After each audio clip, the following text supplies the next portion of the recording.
ఓం నమ శివాయ. ఇంట్లో ఎవరైనా మరణిస్తే ఎన్ని రోజులు మైల ఉంటుంది అనే సందేహం. ఇంట్లో ఎవరైనా సరే, మన ఇంట్లో ఎవరైనా తల్లి, తండ్రి, ఇతరులు ఎవరైనా సరే చనిపోయినటువంటి వారు 10 రోజులు వారికి తప్పకుండా ఉంటుంది. కొడుకులకి, అలాగే వివాహం అయితే కోడళ్ళకి కూడా ఉంటుంది. అలాగే కూతుర్లకైతే పక్షిణీదారులు అనగా 3 రోజులు మాత్రమే కూతుర్లకి ఉంటుంది.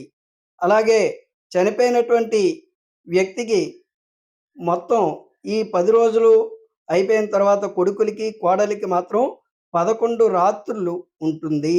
కనుక కొడుకులు, కోడళ్ళు 11 రాత్రులు మైలు పట్టవలసి ఉంటుంది.